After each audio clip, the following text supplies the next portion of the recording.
1000 वर्ष राज्य किया और फिर जब धर्म की पूर्ण प्रतिष्ठा हो गई तो राम जी अपनी संपूर्ण प्रजा को लेकर वैकुंठ गए। अयोध्या में किसी व्यक्ति को छोड़ा ही नहीं, महाराज सबको ले गए। जिस दिन राम जी अयोध्या से वैकुंठ प्रस्थान करते हैं उस दिन अयोध्या में एक घास भी नहीं बची थी, एक दूर्बा भी नहीं बची, एक वृक्ष भी नहीं बचा। उन वृक्षों की आत्माओं को भी भगवान ने मुक्ति दिया। बोले वृक्ष में भी आत्मा होती है? बोले आज का विज्ञान अब स्वीकार किया है कि वृक्ष में भी आत्मा होती। हमारे ऋषियों ने तो लाखों वर्ष पहले ही बता दिया था। भागवत में तो कथा ही है, यमलार्जुन के अंदर नलकूबर और मणिग्रीव 2 आत्माएं विराजमान थी। उनका उद्धार करने के लिए भगवान ने उलूखल बंधन लीला की। तो भगवान ने विचार किया अयोध्या के वृक्ष जो हैं ये भी तो मेरी प्रजा हैं, इनको भी मैं वैकुंठ ले चलूं। अयोध्या के वृक्ष, घास, लता, पत्ती कुछ नहीं बचा, सबको भगवान लेकर के चले। 11,000 वर्ष राज्य करने के बाद रामो राज्यम उपासित्वा ब्रह्मलोकम प्रयास्यति। और भगवान जब निज धाम चले गए तो भगवान की ये कथा, जब तक भगवान प्रकट रूप से विराजमान थे तब तक भगवान ने प्रजा का पालन किया और धर्म की स्थापना की। बोले अब राम जी के चले जाने के बाद ये धर्म की स्थापना कौन करेगा? बोले राम जी के वैकुंठ जाने के बाद राम जी का जो चरित्र है ये धर्म की स्थापना करेगा। इसीलिए अगली पंक्ति में वाल्मीकि जी कहते हैं इदं पवित्रम पापघ्नम पुण्यम वेदैश्च सम्मितम। इदम, इदम माने रामचरितम, ये भगवान का जो चरित्र है। क्या है? बोले पवित्रम, ये परम पवित्र है। पुण्यम, पुण्यमय है, पुण्य को देने वाला है। पापघ्नम, समस्त पापों का नाश करने वाला है। वेदैश्च सम्मितम, और वेद के समान है। वेदों में जो धर्म वर्णन किया गया वही रामायण में है। दूसरे शब्दों में कहा जाए तो वेद का ही अवतार है ये रामायण जो आप सुन रहे हैं। जैसे परब्रह्म परमात्मा का राम के रूप में अवतार हुआ, उसी तरह वेदों का अवतार रामायण के रूप में हुआ। वेद प्राचेद सादासीत साक्षात रामायणात्मना। वेद ही रामायण के रूप में अवतरित हुए।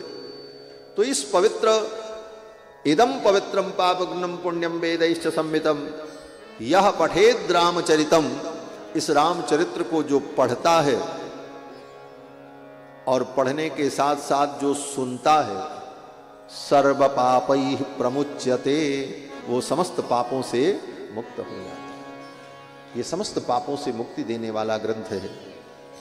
एतदाख्यानम आयुष्यन पठम रामायणम नरः।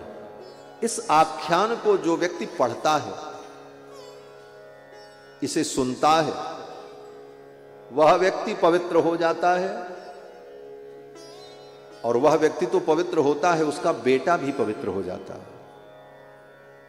और बेटा ही नहीं, उसका नाती भी पवित्र हो जाता है।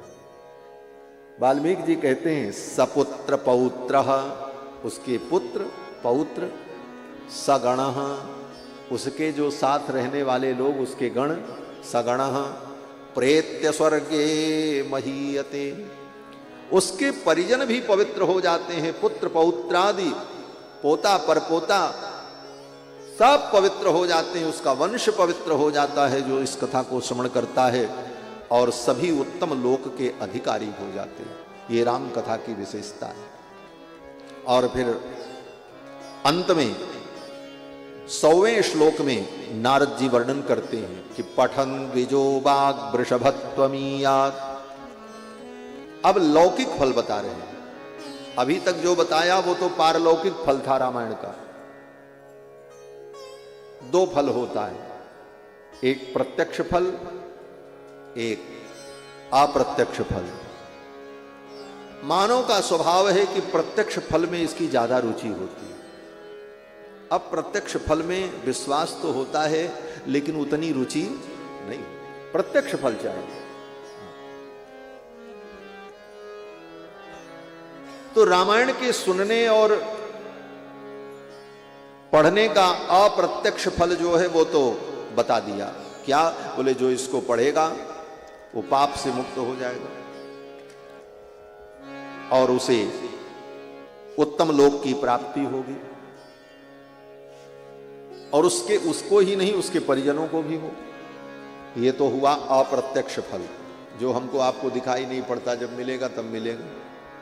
है? जैसे गंगा में स्नान किया तो क्या हुआ? बोले पुण्य होगा। बोले उस पुण्य से क्या होगा? बोले उत्तम लोक मिलेगा। बोले जब मिलेगा तब मिलेगा, जब मर के जाएंगे तब मिलेगा, अभी कहां मिलने वाला है? इसीलिए गोस्वामी जी ने कहा गंगा में स्नान करो, त्रिवेणी में स्नान करो तो उसका फल तो बाद में मिलेगा, लेकिन संत समाज रूपी त्रिवेणी में अगर स्नान करो तो तुरंत फल मिल जाता है।